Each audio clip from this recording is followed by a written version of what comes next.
Bonjour tout le monde et bienvenue à ce 4e épisode de l'Enclos de relève. Thomas Lafont à l'animation en compagnie de Philippe Gendron et de Ridoré. Ça va bien? Yes, toi. Ça va, toi? Oui, ça va très bien, merci.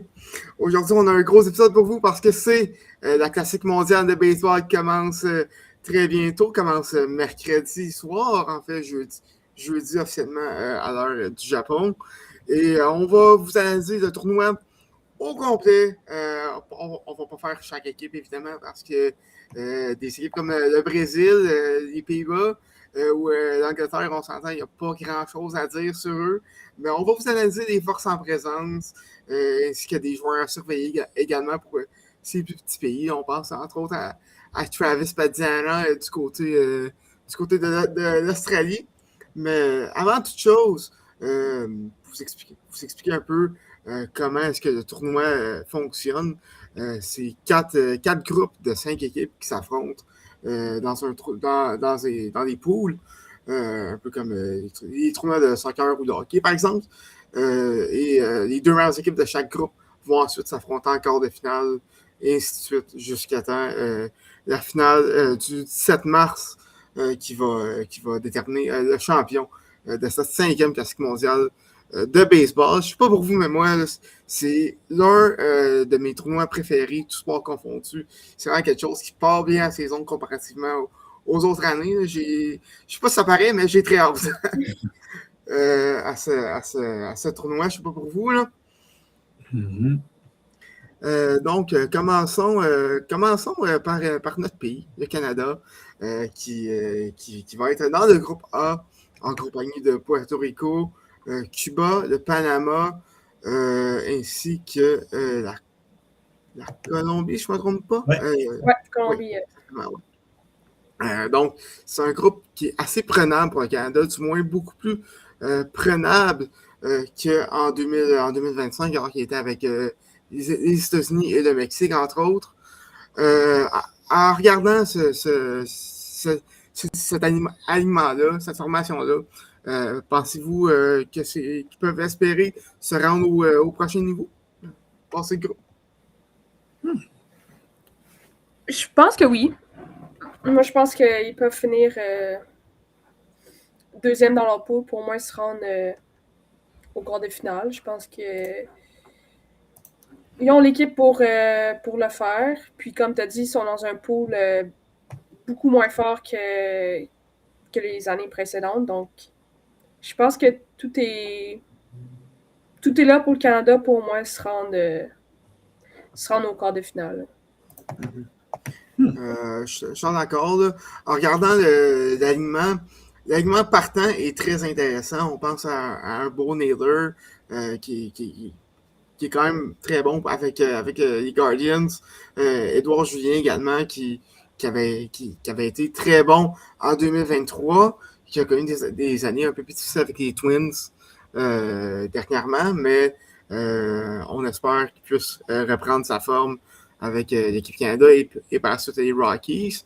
Et malgré l'absence de Freddie Freeman au premier but, tu vas avoir Josh Naylor qui n'est pas tant, c'est peut-être un hot take, mais qui n'est pas tant un si gros downgrade comparativement à Freeman. Également Otto Lopez et Abraham Toro qui complète l'avant-champ. Et du côté des Venture, Owen qui est ici, on en a parlé plus tôt cette semaine, qui risque d'être de l'alignement partant, suivi de Denzel Clark, un des meilleurs Venture défensifs des majeurs, et Tyler O'Neill qui est un excellent frappeur de puissance, capable de jouer et correct défensivement, qui devrait être champ gauche ou champ droit. Qui va compléter un peu ce champ extérieur pour le Canada. Je pense que c'est un line-up qui est parmi la moyenne, c'est pas parmi les meilleurs du tournoi. Par contre, Bob c'est clairement des lanceurs. Je ne sais pas ce que tu en penses, Phil. Malgré le retour de Philippe Roumont, je pense pas que les lanceurs vont être la force du Canada. Non, mais pense que malgré tout, ça reste un des staffs de lanceurs probablement le plus excitant que le Canada a eu dans les dernières années, là, dans le sens que, on a quand même une certaine rotation de partants là, qu'on n'avait pas nécessairement vu dans le passé. Michael Soroka qui, j'imagine, avec Jameson Taillon, Cal Quantrill, je pense que juste là, tu as 3 lanceurs partants qui sont quand même de qualité là, pour un tournoi comme ça. Tu affrontes des équipes comme la Colombie, Cuba, ça te prend des bons lanceurs. Je pense que malgré le manque de gros noms, on a encore un James Paxton, un Philippe Aumont qui sont un peu vieillissants, Antoine Jean, qui n'a jamais lancé dans le baseball professionnel encore. Donc, ça reste jeune, ça reste jeune et vieux. Je pense qu'il y a un bon mélange. Un bon mélange. Puis, je pense que honnêtement, c'est un des meilleurs staffs de lanceurs qu'on a vu depuis longtemps avec le Canada, même si, évidemment, il manque encore là, il y a beaucoup de travail à faire sur ce côté-là, mais je pense que dans un groupe, comme dans le groupe dans lequel ils sont, je pense que c'est un staff qui va se débrouiller. Ça, tu vas la rotation, ces 3-4 lanceurs-là qui ont d'expérience dans les majeurs en Soroka, Taillon, Quantrill et Paxton. Là, par contre, aussi que ça m'inquiète, c'est que ces lanceurs-là, en particulier Paxton, qui est plus jeune et qui n'a pas lancé un majeur depuis 2024, une fois qu'ils vont avoir fait leur départ, c'est l'Anxo qui m'inquiète parce que il n'y a aucun nom vraiment qui ressort outre Philippe Aumont, mais bon, je pense que est-ce qu'Aumont joue encore avec Ottawa? Non, pour moi, je pense que c'est le seul match qu'il lance, c'est vraiment la classique. Là. C'est des joueurs qui sont un peu en manque de rythme. Puis je pense que c'est ça qui pourrait couler le Canada, surtout dans les matchs serrés, là, contre par exemple Cuba ou la Colombie. Des équipes qui vont aussi compétitionner pour ce deuxième spot-là dans le groupe. Mais ça reste assez compliqué pour le Canada, même si je pense qu'ils pourraient passer leur groupe quand même. Oui, tu sais, d'un autre sens aussi, là, on dit qu'ils ont un groupe peut-être un peu plus faible, mais il n'y a pas de facile là, pour eux autres. Désolé, on a un intrus. Oui, on salue ton chat. On semble avoir perdu Phil pendant quelques instants. Mais pour revenir sur le groupe du Canada, effectivement, oui. Phil semble être de retour. Donc, désolé de l'intrus. Ah, c'est bien correct. C'est bien correct. Fait que qu'est-ce que tu sais sur le groupe canadien? Ben, je disais que c'est un groupe qui, on dit qu'il n'y a pas de grosse équipe. On n'a pas le Japon, on n'a pas les États-Unis, mais ça reste que les autres équipes, c'est toutes des bonnes équipes. Il n'y a pas de. Il n'y aura pas de match facile, je pense. On ne joue pas contre la Grande-Bretagne ou des pays peut-être que je considérais un petit peu plus facile. Là, on n'a pas de match contre la République tchèque ou quoi que ce soit. Donc, ou la Tchéquie, désolé du.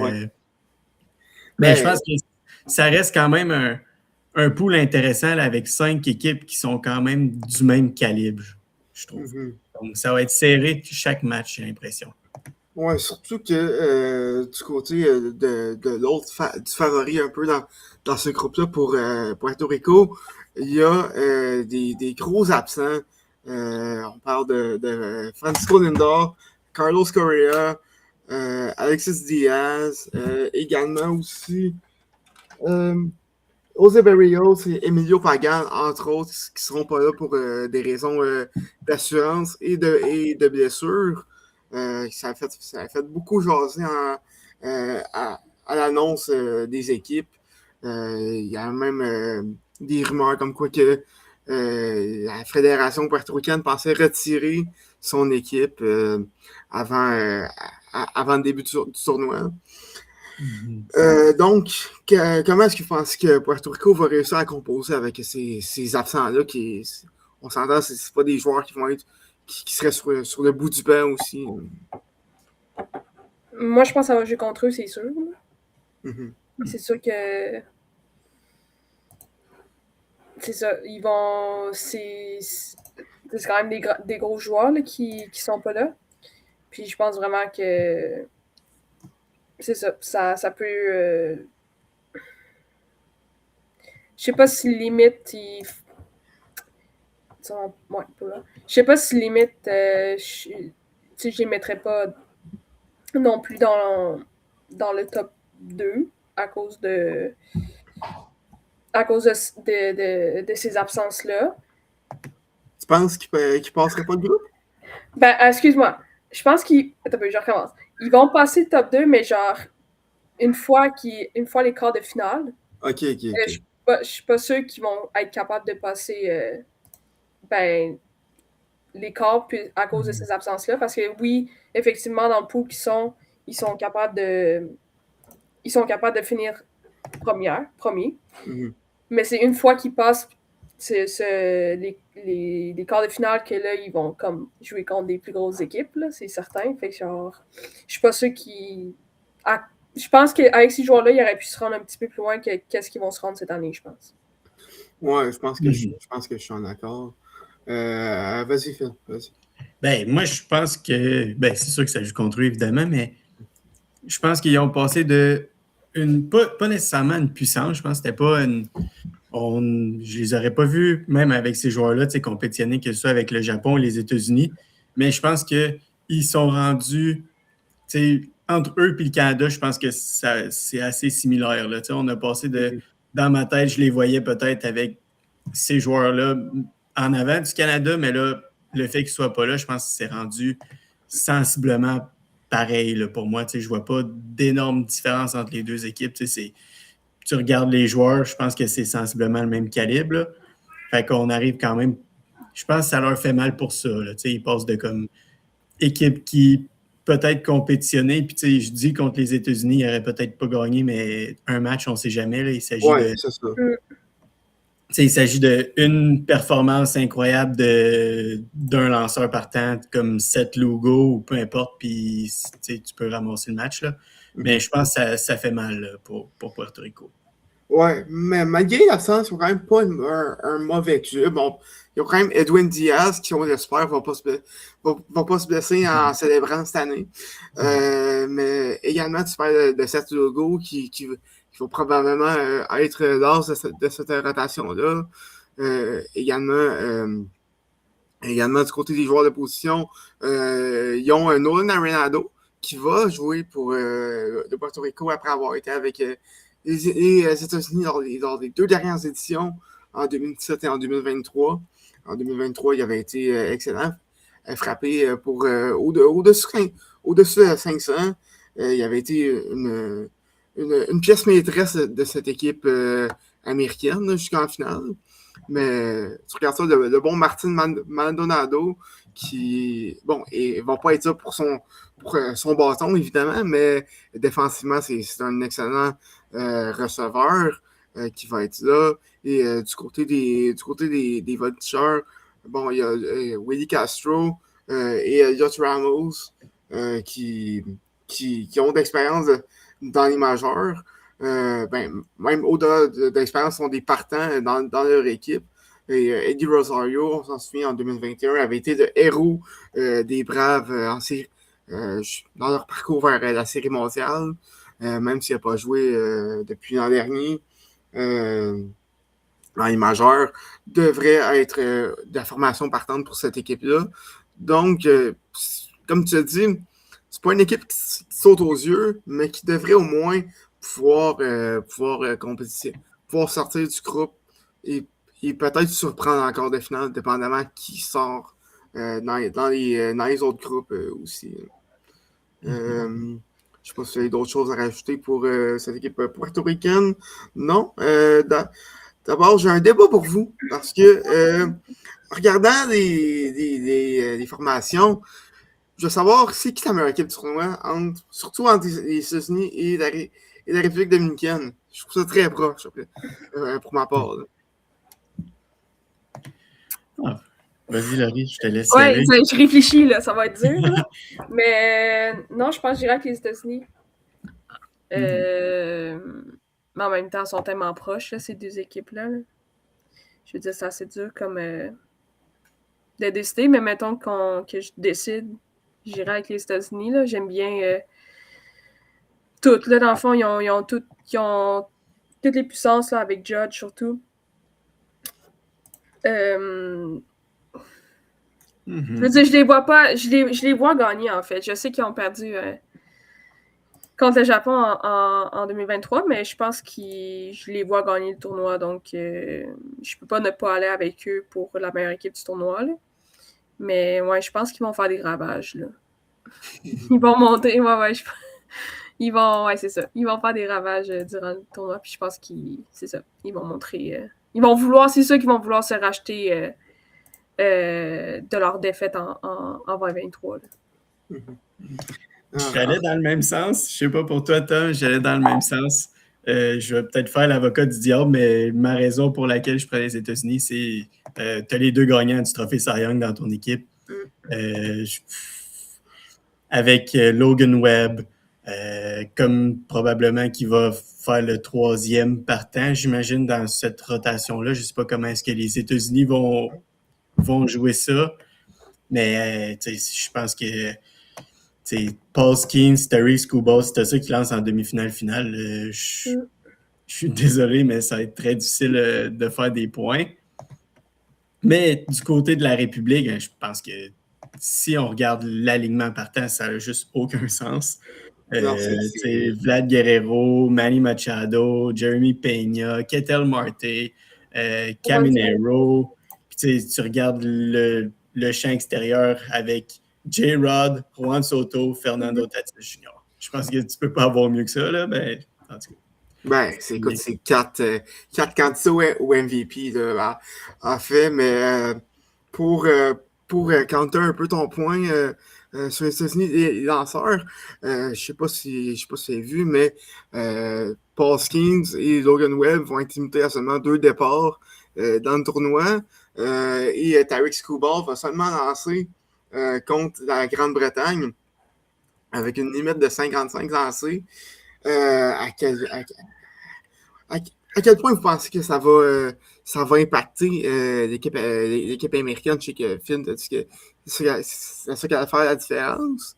Mais avec ça, moi, je pense que c'est une décision complètement... je peux comprendre les deux sens de l'argument, mais je vois pas le point de prendre un spot dans la rotation, dans cette équipe-là, si tu vas juste lancer un départ. Même si c'est le meilleur lanceur, tu payes ça en majeur. Ben, c'est le départ que tu lances, au final, je pense que ça vaut la peine. Là. Le départ que tu lances, c'est c'est le meilleur départ que tu vas pouvoir avoir en tant qu'équipe. Là. Je pense que tu ne peux pas être plus en confiance avec Paul Skeens. Même si Paul Skeens dit c'est 2 départs, mais c'est 2 départs pour Paul Skeens. Je pense que dans ma tête, tu es dans le match, les 2 matchs, c'est serré, peu importe contre qui tu joues. Là.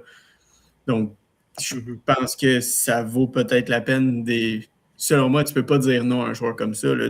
Est-ce que 100%, est-ce que la République dominicaine aurait dit à Vlad Guerrero Jr. non, viens pas si tu peux juste jouer 3 matchs? Je pense qu'il aurait pris quand même les 3 matchs qui allaient être là, tu sais. Ouais, mais mettons... C'est plus les raisons, là. Vas-y. Ouais. Non, mais j'allais dire c'était plus les raisons qu'il donne. Ben, pour celui qui joue... qui va lancer juste 55 lancés, là. Ouais, c'est comme il est pas prêt, là, ou je sais pas trop ce qu'il a dit, là. Moi, je trouve ça un peu... un peu décevant, là. On peut voir les meilleurs, puis le gars, il dit qu'il est pas prêt. Mais c'est comme, ta saison arrive, fait que il aurait fallu... Tu sais que tu participes à ce tournoi-là, je veux dire... Ben, dans le cas de après, là, dans le cas de Scuba, ce qui me dérange beaucoup, c'est que s'il fait un départ contre une équipe qui est pas mal garantie de perdre face aux Américains, et après ça, retourne au camp des Tigers. Oui, je comprends qu'il est dans un contrat, puis qu'il veut éviter les blessures, puis avoir une meilleure préparation, mais en même temps, de jouer dans ce tournoi-là, je pense qu'il n'y a pas meilleure préparation que de jouer dans le grand entraînement contre des frappeurs, des mineurs, ça. Donc, je pense que c'est un peu plate de sa part d'amputer un peu la rotation des Américains. Mais au-delà de ces lanceurs-là, ils ont quand même d'excellents lanceurs. Matthew Boyd, notamment aussi. Et Clayton Kershaw, qui va être avec l'équipe américaine. Je ne sais pas s'il va lancer, mais c'est une belle façon de terminer sa carrière, selon moi, pour lui. Mais du côté des Américains, en regardant l'alignement de plus près, je pense que du côté des frappeurs, c'est un meilleur line-up qu'en 2023. Tu as Bryce Harper qui remplace Paul Goldschmidt au premier. La rotation des lanceurs est infiniment meilleure à celle de 2023. Pour vous rappeler, en 2023, on avait Adam Wainwright, Lance Lynn, il y avait aussi Merrill Kelly. Merrill Kelly également, oui, et Carl Freeland. Donc, c'est pas, on ne parle pas de gagnant de Cy Young ici. Alors que cette année, c'est incroyablement meilleur. Et même la relève, c'est d'excellents lanceurs également. Mason Miller qui va être ça pour closer des matchs en 9e, accompagné de David Bednar, Griffin Jacks, Clay Holmes également, Ryan Yarbrough qui est quand même un bon gaucher, et Nolan McLean également qui va être un peu le jeune de service dans cette équipe-là. Et en regardant l'alignement, Cal Raleigh, Aaron Judge, Paul Goldschmidt, pas Paul Goldschmidt, je veux dire Bryce Harper, Bobby Witt, et Aaron Judge, et PCA, Carl Schwarber également comme frappeur désigné. C'est un line-up toute étoile. Là. Donc, je pense qu'il pourrait gagner le tournoi. Ça va être très intéressant à suivre. Donc puis, là, tu nous as mis un peu la table pour le pool B. Là. Oui. Dans le fond, dans les autres équipes du pool B, on a la Grande-Bretagne, le Brésil, également l'Italie, qui pourrait quand même surprendre un peu. Là. Un bon petit line-up. On a Vinny Pasquantino qui était là en 2023, mais également Aaron Nola qui va être dans cette rotation-là. Et deux jeunes joueurs que je surveillais de très près, Carl Teal et Jack Caglione, qui ont Caglione, ça a été plus compliqué pour lui l'an dernier, mais Carl Teal qui a connu une très bonne saison avec les White Sox. Donc, ça va être un groupe assez relevé quand même s'il y a deux équipes qui sont assez au top de ce groupe-là, les Américains et le Mexique également. Je ne sais pas si vous aviez d'autres choses à dire pour l'équipe américaine. Non, je pense qu'on a fait le tour. On a fait le tour. Bon, passons maintenant aux champions en titre, le Japon. Est-ce qu'ils vont être capables de défendre leur couronne, leur titre? Ils vont pousser pour le défendre, je pense. Là, on regarde l'équipe, on ne connaît pas nécessairement tous les joueurs dans le sens qu'il y a beaucoup de joueurs qui jouent au Japon ou dans la KBO, peu importe. Il y a beaucoup de joueurs qui jouent de l'autre côté de l'océan. Mais je pense qu'on s'attend du Japon à une rotation de lanceurs exceptionnelle, des lanceurs toujours efficaces. On pense à Yamamoto qui est l'as partant de cette équipe-là, Kikuchi qui est aussi un bon lanceur, même si dans les dernières années, là, on a un petit peu plus de difficultés, mais... avec les Angels, ça s'est replacé. C'est ça. Puis les autres lanceurs, c'est toujours des lanceurs efficaces au Japon. Puis l'équipe nationale, c'est toujours difficile à frapper contre eux. Puis pour leur alignement, je pense que on a beaucoup de potentiel là, dans le sens que ça va être intéressant de voir Okamoto sur la scène un peu plus compétitive. Murakami aussi. Puis on a des gars qui reviennent comme Suzuki, Yoshida, puis là, on parle, je mets Otani, mais je pense que c'est assez clair Je pense que tout le monde le connaît ici. Hein? Je pense que j'ai pas besoin de nommer son nom, puis c'est le premier qui monte, mais je pense que le Japon, juste avec leur staff de lanceurs, ils vont être difficiles à jouer contre. Ils sont toujours difficiles, c'est une autre philosophie. C'est ce qui rend un peu difficile, j'ai l'impression. 100%. Puis ce qui est le fun un peu avec ce tournoi-là, c'est que tu te dis, c'est là qu'on découvre des joueurs en 2023. Moi, j'ai découvert Sasaki, Yamamoto et Murakami, entre autres. En 2017, il y avait Otani, je ne me trompe pas, qui était là également. Donc, c'est un peu l'opportunité pour des joueurs qu'on connaît moins de se mettre un peu en scène pour quand ils arrivent dans les majeurs quelques années après. Et là, pour cette année, j'ai fait une petite liste pour, et je peux dire un grand merci à Fangraphs pour c'était ça, mais de joueurs à surveiller qu'on connaît moins, là. Entre autres, le lanceur Tanichi, qui a eu le 5e plus gros taux de rétro-bâton dans la NPB, la Ligue japonaise, entre autres, qui va être à surveiller. Également, Kensuke Kondo, qui avait été très bon qui avait été très bon à la dernière classique mondiale, mais depuis, c'est incroyable ce qu'il fait au Japon. C'est une WRC Plus de 192. Également, Shugo Maki, qui, dans les 3 dernières saisons, a une WRC Plus, c'est-à-dire sa valeur en tant que frappeur comparée à la moyenne de 148, donc qui est 48% meilleur que la moyenne des frappeurs au Japon, ainsi que Teruaki Sato qui s'ajoute à cette équipe japonaise qui a terminé dans le top 20 du WRC Plus l'an dernier au Japon. Donc, ça s'enligne encore une fois pour être une des meilleures équipes du tournoi là, dans un groupe relativement simple également. Ils vont être dans un groupe avec l'Australie, la Tchéquie, ainsi que Taïwan également, qui vont être présents dans ce groupe-là. Donc, je pense que leur parcours vers la finale ne devrait pas être trop compliqué.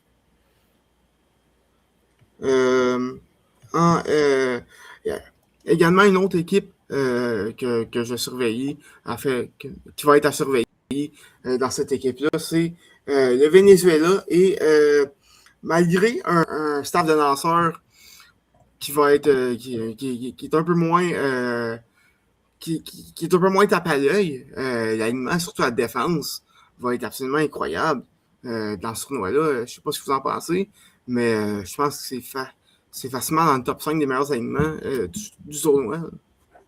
Mm-hmm.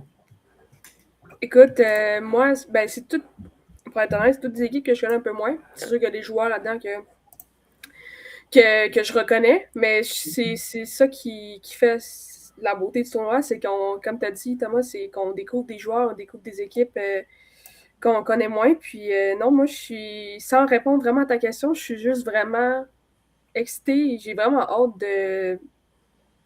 de voir les matchs, de regarder les matchs, parce que je pense qu'on pourrait avoir des surprises.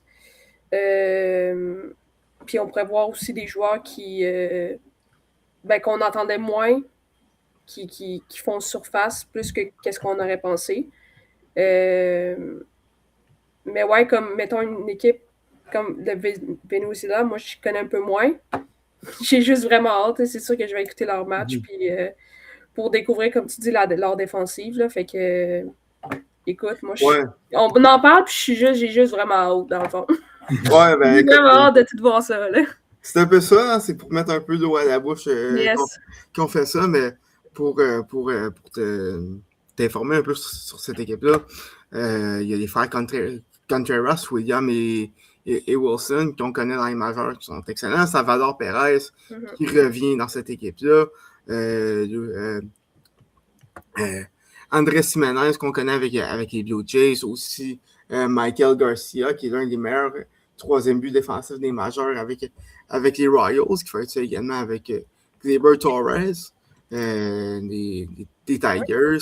Et dans le champ extérieur, je pense que c'est là qu'il va faire la différence avec cette équipe-là, parce que c'est trois gants d'or et 3 joueurs étoiles, Ron Acuna, Jackson Chourio et Will Abreu. Je pense que c'est ça qui va faire la différence pour cette équipe là, dans le pool D, je ne me trompe pas, pourrait très bien passer. Là, qui est dans un groupe plus faible, là, avec, si je ne me trompe pas, Israël également. Attends, Le Nicaragua. Le Nicaragua, oui. Israël, Nicaragua. Les Pays-Bas. Les Pays-Bas et la République, ouais. Exact. Donc, c'est ça. Pourrait passer, quoique les Pays-Bas aussi pourraient surprendre là, avec Cédric Raphaël, entre autres, dans cette équipe, Alexander Bogaerts. Mm-hmm. Mais moi, j'ai une question pour vous. Là. Je m'improvise comme hôte. Ben oui, vas-y. Ça fait plusieurs semaines que depuis que les alignements sont sortis, que je me pose la question. Mm-hmm. Puis, on dirait la réponse facile. Il y a une réponse facile, mais plus j'y pense, plus que je suis un peu plus certain de la réponse. Est-ce que le Venezuela pourrait battre la République dominicaine? Dans le sens, je regarde l'alignement, puis est-ce qu'ils ont vraiment quelque chose à envier à la République dominicaine ou ils peuvent sensiblement compétitionner puis aller chercher peut-être le match de poule ou un match encore de finale en demi-finale? Ah, écoute, c'est une bonne question. Je pense que c'est la rotation de lanceurs du côté du Venezuela qui fait. Je ne veux pas dire qu'il fait plus dur, mais qui est moins étoffé que, mettons, la République dominicaine. Parce qu'à part Ranier Suarez du côté des partants, il n'y a pas grand-chose. Ça s'est fait. Par contre, le bullpen, dans le tour de relève plutôt, on regarde en français, est quand même assez relevé. Donc, je sais pas. Je dirais que, comme toi, c'est embêtant, mais je donnerais quand même l'avantage à la République dominicaine, tout simplement à cause de l'alignement des frappeurs, qui est un des meilleurs du tournoi. Je vois littéralement aucun trou dans cet alignement-là, alors qu'offensivement, pour le Venezuela, il y en a quelques-uns. OK. Hey, je vais y aller du même côté que Thomas. Mais c'est ça, je pense, qui fait la beauté du tournoi, là, c'est que il y a plusieurs équipes qui sont comme à force égale. Puis on sait pas trop. Tu sais, à part, mettons, les États-Unis puis le Japon qui sont un peu classe à part, là. Mais tu sais, les autres pays, c'est ça. C'est tout pas mal égal. Puis on sait pas ce qui peut arriver, là. Fait que ça va juste être du beau baseball, je pense, qu'on va avoir pendant un bon une semaine et demie, 2 semaines. Fait que, ouais. C'est vraiment une belle façon, je pense, de bien commencer la saison. Ouais. Comparativement à, mettons, un camp d'entraînement qui oui, c'est le fun, mais ça reste des matchs préparatoires, puis c'est des gars du A, puis du 2A que tu connais pas, puis que tu risques probablement de pas voir dans les majeurs. Ouais. Mais ouais, c'est sûr que ça rajoute un certain cachet un peu à ce tournoi. Surtout que il pourrait avoir, il y a des rumeurs comme quoi que la MLB pourrait envoyer ses joueurs aux Olympiques en 2028. Ça serait vraiment intéressant, parce qu'on se rappelle, les autres années, c'est des joueurs amateurs, des joueurs des mineurs qui sont là. aux Olympiques, c'est sûr que ça rajouterait de l'exposure, un rayonnement global à la MLB, des avoirs aux Olympiques. Puis la classique mondiale de baseball, mais ça rajoute un peu ça. Ça permet, même si ça n'a pas le même cachet un peu que les Olympiques, c'est un bel événement pour faire rayonner le baseball. Mais ça reste les meilleurs contre les meilleurs, là. Oui, c'est ça, 100%. Ça reste qu'on va, ouais. 100%. Les meilleurs contre les meilleurs, selon les assurances. Ouais. Mais c'est-tu confirmé? T'as-tu dit que c'est confirmé, le baseball? Non, c'est pas encore... des rumeurs. Mais c'est confirmé qu'il va y avoir du baseball, mais c'est pas confirmé que des joueurs de MLB vont être là. Pour l'instant, surtout avec le lockout qui s'en vient l'an prochain. On ne sait jamais ce qui va arriver. C'est sûr. Je ne sais pas s'il y a d'autres équipes qui attiraient votre attention avant de passer aux joueurs. Le Mexique, on n'a pas parlé beaucoup, mais ça reste, oui. Ça reste une bonne équipe. Là, je ne pense pas qu'ils vont battre les Américains dans leur pool, mais ça reste quand même une bonne équipe. Là, je dirais que ce qui est intéressant, c'est que chaque équipe a,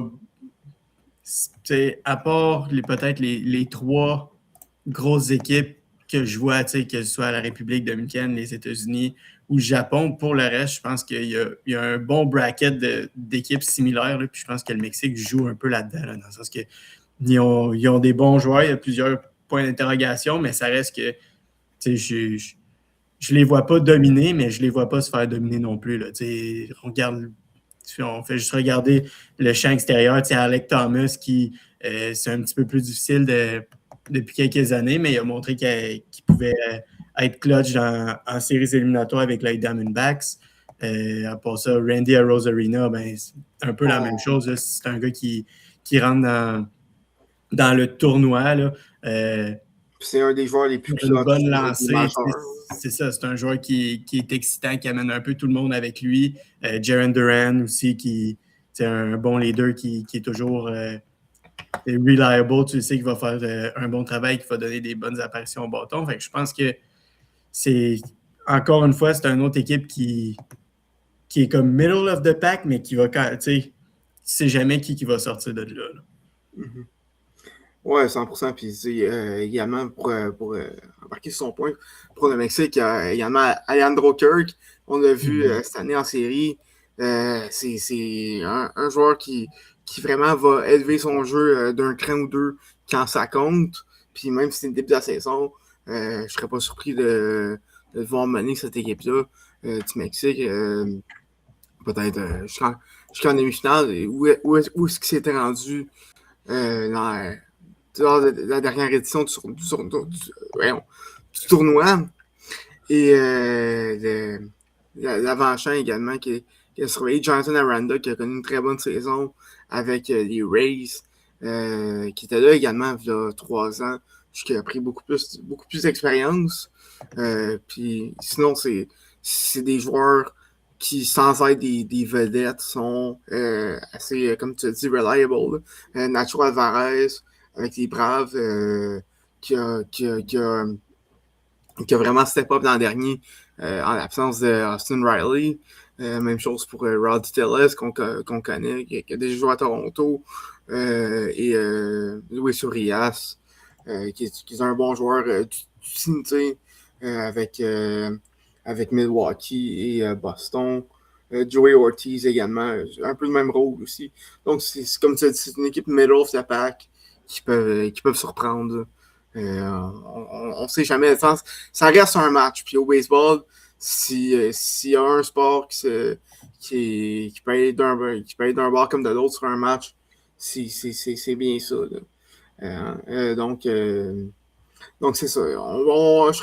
On va avoir des surprises, ça c'est sûr, cette année. Bien hâte de voir pour la suite des choses. Rapidement, il y a des jeunes joueurs à surveiller dans ce tournoi. On en a parlé plus tôt. Plusieurs espoirs qui vont être là. À commencer par Travis Bazzana avec l'Australie. premier choix au total en 2024 par les Guardians. Et on va en parler dans un proche en parlant des Guardians. Mais on pourrait le voir dans les majeurs de cette année. On se souvient, l'Australie avait causé la surprise en se qualifiant pour les quarts de finale lors de la dernière édition. Penses-tu que Badiana pourrait mener l'Australie vers les quarts? Ça va être dur, je pense. Je pense que ça va être difficile parce que j'ai l'impression que l'Australie sont peut-être pas dans le même calibre que la majorité des autres équipes, même si on parle de qui ont causé la surprise à la dernière classique, mais je pense que ça va être difficile. Toutes les équipes sont assez proches, puis je pense que l'Australie sont un petit peu en dessous, même si on voit Bazana qui a été quand même très bon dans les mineurs. Il y a beaucoup de potentiel, mais je pense pas qu'il est au niveau en ce moment là, d'amener cette équipe-là à lui seul, mais c'est sûr que, évidemment, on ne sait jamais. Là, c'est quand on arrive au moment où est-ce que c'est un match qui décide, ça peut être 50-50, même si il y a une équipe qui est très favorite. Je suis du même avis, là. Ça veut dire, seul, juste un joueur, c'est sûr que, je veux dire, il ne peut pas faire ça tout seul, là. Fait que, c'est sûr qu'il va avoir besoin de ses coéquipiers, mais si ses coéquipiers ne sont pas du niveau, c'est sûr, ça va être difficile, là. Mais rendu là, c'est plus de voir qu'est-ce qu'il va faire lui individuellement, là. De voir lui où il est rendu et tout, là. Ça va être le truc intéressant, je pense, à voir, vu l'équipe qu'il y a avec lui. Donc, c'est ça. C'est sûr que c'est un joueur. Moi, j'ai bien hâte de le voir, de le découvrir. Là, fait que je m'entends pas qu'il soit capable d'amener l'Australie au corps, mais si on y va plus réaliste, mettons, ça serait plus de regarder ses performances individuelles que regarder la performance d'équipe, je pense. Là. Ouais, ben ça va être clairement la vedette de l'équipe, mais autour de lui, il n'y a pas grand-chose autour. Par contre, j'ai regardé quelques-uns de ses matchs au camp jusqu'à présent, puis dans les mineurs aussi. Puis je suis vraiment surpris par son talent, son style de jeu. C'est vraiment un deuxième but de la vieille école. Il est capable de mettre sa balle en jeu. Il y a également plus de puissance plus de puissance qu'on peut s'attendre à la position. Donc, vraiment hâte de voir ce qu'il peut faire, surtout qu'il va être dans un groupe assez difficile avec, entre autres, le Japon ainsi qu'à Corée. Donc, ça va être quand même assez demandant, mais ça va être une belle opportunité pour lui pour la suite des choses. Un autre jeune à surveiller, j'en ai trois au total. Ça va être Drew Jones, qui va être le deuxième choix au total en 2022, je ne me trompe pas, par les Diamondbacks de l'Arizona, qui va être dans l'équipe des Pays-Bas. Et son développement, ça a été quand même pas particulièrement en ligne droite. Pensez-vous que ce tournoi-là pourrait être une belle opportunité un peu de relancer ou c'est pas une assez grande échantillon?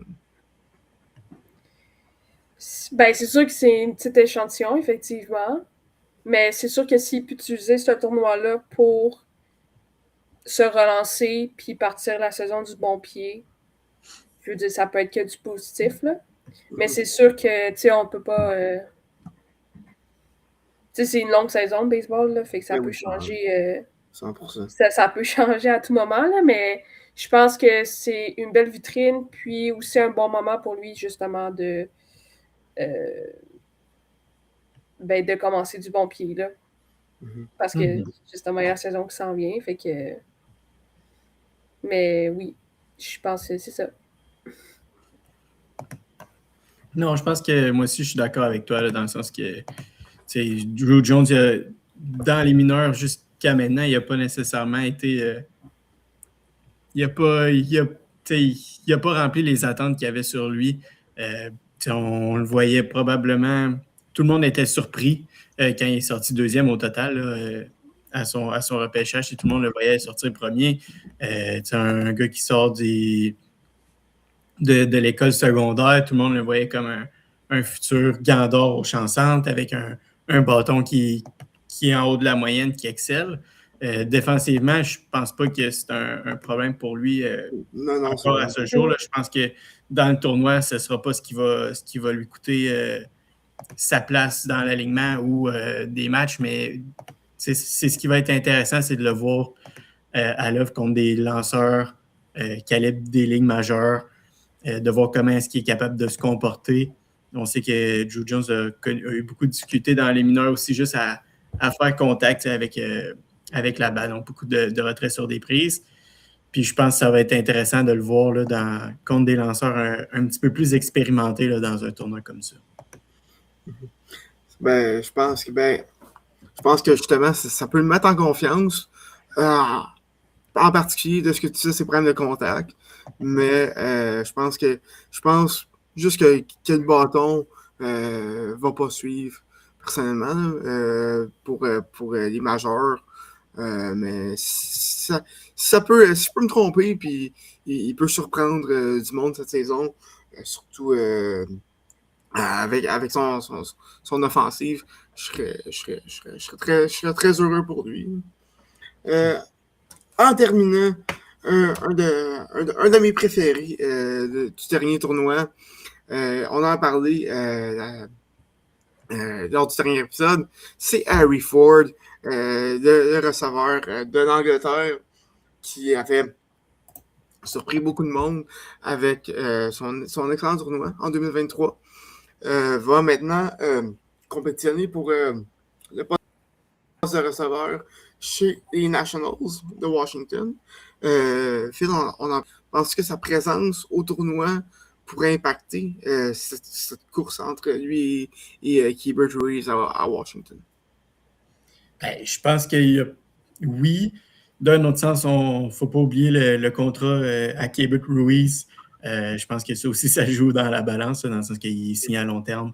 Pas nécessairement un montant exorbitant, mais pour un receveur qui tarde à se développer et qui a plutôt de la difficulté dans les majeurs, c'est sûr que les Nationals vont essayer de l'aider, mais Harry Ford, on l'a vu à la dernière classique, qu'est-ce qui a amené à cette équipe-là.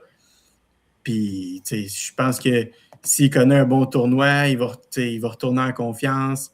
Je pense qu'il arrive dans une équipe aussi qui est un petit peu meilleure, selon moi, qu'à la dernière édition. Là, on a plusieurs joueurs qui se sont greffés, surtout dans l'alignement. Là, on pense à Jazz Chisholm, Nate Eaton, des gars qui jouent dans des majeurs, qui viennent se greffer à cette équipe-là. Fait que je pense que c'est quand même, pour lui, une grosse vitrine là, de montrer qu'est-ce qu'il est capable de faire, puis que c'était peut-être pas juste pas un coup de chance, mais que c'était peut-être pas juste le coup d'une année, mais bien quelque chose qui est récurrent pour lui. Écoute, je vais y aller du même truc là, avec toi. Là. Oui, vas-y, Thomas. Non, vas-y. Ah, ok, c'est bon. Non, mais j'allais juste dire, tu sais, pour les jeunes... Hein? Je pense qu'on a comme un petit bug. Fait que... ok. All good. Je disais... Ah oui, pour les jeunes joueurs, c'est sûr que ce genre de tournoi-là, c'est vraiment... Ben, ça peut être, comme Philippe a dit, une belle vitrine, puis un bon tremplin pour la saison qui s'en vient. S'il joue bien, s'il joue mal, là, c'est sûr que c'est un autre truc, là. Mais c'est sûr qu'ils doivent utiliser ce tournoi-là pour bien commencer la saison, puis montrer que ce qu'il a fait la saison dernière, c'était pas rien, puis que c'est un bon joueur, là, que c'est pas juste une saison, puis après ça, je m'assis sur le banc, mais tu sais, ça va être intéressant à voir. Moi, j'ai hâte de voir les jeunes, comment ils vont se débrouiller. Surtout qu'il y a beaucoup de lanceurs expérimentés, puis beaucoup de lanceurs qui sont des vétérans qui ils savent ce qu'ils font, là. Fait que ça va être intéressant de voir comment ils vont pouvoir se débrouiller, là. Ouais, 100%. Puis écoute, comme tu as dit, c'est une belle vitrine, ce tournoi-là, pour ces jeunes joueurs, puis aussi pour des joueurs sans contrat ou qui n'ont pas joué dans les majors depuis quelques années, là, pour se trouver une place dans les majors. Donc, vraiment, très, très, très hâte de regarder ces matchs-là, de regarder ce tournoi-là, puis surtout les matchs qui sont moins intéressants. Je peux penser, mettons, à Israël, Panama, pas Panama, mais je dirais Venezuela. C'est souvent les matchs qui ressortent le plus à la fin du tournoi. Là. Donc très hâte de voir ça. Avant de passer aux prédictions, j'ai un petit jeu pour vous. Je ne sais pas si vous connaissez ça, un blind ranking, un classement à l'aveugle. Ouais. Donc, pour garder ça concept avec les thèmes internationaux de la chose, je vais vous demander d'exercer 5 joueurs internationaux pour leur carrière dans les majeurs ainsi que hors de ceux-ci. On va commencer par Shohei Ohtani. Puis là, tu me parles de tournoi. Tu me parles du meilleur joueur du tournoi ou tu me parles Non, dans sa all-time. carrière? C'est des joueurs all-time. Donc, OK. tu me classerais où? Hey, tu pars avec un bon, là? Moi, je le mets un, là. Je pense Ben, que... c'est ça que j'allais dire, mais après ça, je pensais aussi au... Il n'y a pas d'autres joueurs. Il y a d'autres joueurs. Ben, il y en a d'autres, mais je veux dire. Tu peux me parler de Babe Ruth, mais je pense que ce que Shohei Ohtani a fait... Non, excuse-moi, j'ai peut-être mal expliqué. Là. Je veux dire, je vais nommer 5 joueurs, les classer entre eux pour leur carrière all-time. OK. C'est bon. Ben, il bouge pas. Il reste Il bouge pas. On met un. Bouge pas. OK. Je suis pas le plus grand fan de Shohei Ohtani parce que c'est un Dodgers, évidemment, mais en tant que joueur, hey, je suis du même avis, hein? En tant que joueur, as-tu déjà vu ça? Non. Personnellement, non. Là. Je peux pas... Faut pas oublier Judge, là. Ouais, mais... Un On gars met qui est excellent dans les deux côtés, moi, je le mets un, puis je suis peut-être aveugle comme le classement, mais je le mets un. OK, passons au prochain. Albert Pujols. OK. Personne ne veut se lancer, hein? On attend la réponse. Tu te lances. Je te laisse. C'est de 1 à 5, je vais le mettre 4. OK. Il a été excellent, mais je ne sais pas ce qui s'en vient après. Donc, je pense qu'Albert Pujols a eu une excellente carrière, mais je vais y aller à 4. Peut-être que ça va venir me rechercher par après, mais... C'était entre 3 et 4, moi. Mais peut-être que ce serait mieux d'être plus conservateur. Plus conservateur un peu, parce que là, il y a d'autres joueurs, c'est sûr. Là. Mais je pense que je vais te suivre, Philippe. Je vais y aller à 4. OK. Le prochain, Freddie Freeman. Je te laisse y aller en premier. Ah non! Non. Écoute. Là, je l'ai mis 4. Je l'ai mis avant. Je l'ai mis 3. J'aime bien Freddie Freeman. Je vais pas le mettre 5. Je vais le mettre 3. Moi, je vais y aller de même. OK. Moi, je vais avec 5. Je peux pas penser mettre Freddie Freeman devant Albert Pujols. Mais si j'y ai pensé en plus. 4. C'est là mon regret. Ben, je me dis, il y a beaucoup de joueurs que je peux pas mettre par-dessus. J'aurais dû mettre 3e. J'aurais dû mettre avant pour le 3e, puis j'aurais mis Freeman 4. En tout cas, je vais y aller 3 quand même. Avec OK, 3 Freeman, on puis tu 5. OK, c'est bon. Ichiro. OK, ça, je suis partant. j'ai peut-être un biais, mais Ichiro 2, je pense que pour moi, ça a été le joueur le plus incroyable à regarder jouer de ma jeunesse, là. Ichiro, c'est peut-être pour nous, mais je pense que au Japon, c'est un symbole de n'importe quoi. Là. C'est mieux que le pape. C'est mieux que le pape, là. Ben, oui. C'est ça. C'est ma Ichiro 2. Ben, pas le choix. OK. Pas le choix 2. Fait que là, j'espère que tu ne sors pas genre Luis Severino comme Ouais, dernier choix, puis je suis obligé de mettre ça troisième, là. Non, chanceur meilleur. Jason Terrier. Ah, j'aurais mis un, là. J'aurais mis just un, mais... Oh, ben, too bad, 5. Je te rends à 5 ans, ouais. J'aurais mis just un parce que c'est un bon Jack, mais il me reste quoi? Il me reste 3. Ouais, il te reste 3. Je suis en paix avec ça, J'espère qu'il m'en voudra pas trop, mais je pense pas. Parfait, donc, vous résumez le classement. Numéro 1, Shohei Ohtani. Numéro 2, Ichiro. Numéro 3, Jason Terrien pour Phil. Et Freddie Freeman pour Larry. Albert Pujols, 4e. Et 5e, ben, on inverse. Freeman et Jason Terrien. Donc... Je pense qu'il fonctionne plus, mon... Ouais, ça a plus d'allure, je pense. Ça a plus d'allure, le mien, finalement, là. Ouais. C'était une bonne curveball que tu nous as envoyée à la fin. Ouais, c'est ça, je me suis dit que j'allais vous avoir, vous pognez de même. J'espère en tout cas que votre top 3 va être meilleur pour ce tournoi-là, parce que c'est également l'heure des prédictions. Donc, je ne sais pas qui veut s'en en premier, mais votre podium pour ce tournoi. Ben, je peux y aller. Vas-y. Moi, je vais y aller avec les États-Unis en premier. Je pense que ça va être une finale États-Unis-Japon. Fait que je vais y aller avec les États-Unis premier et Japon deuxième. Troisième, je vais avec la République dominicaine. Voilà. Ouais, ça. C'est un peu comme... C'est ça. Ouais, ça a l'air d'allure.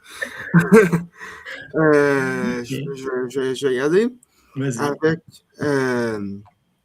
dépendamment de qui sort de quel groupe, mais je pense qu'il y a vraiment 3 équipes qui sont dans le top de ce tournoi-là. Donc, je vais y aller avec le Japon qui va défendre sa couronne. Suivi des États-Unis, donc une reprise de la finale de l'an dernier. Par contre, je pense que le Venezuela va finir au troisième après une défaite face au Japon en demi-finale. OK. Fait que là, vous me mettez beaucoup de pression parce que j'avais pas le même... j'avais pas la même idée, mais moi, je vais à la République dominicaine finir 1. Je pense que c'est...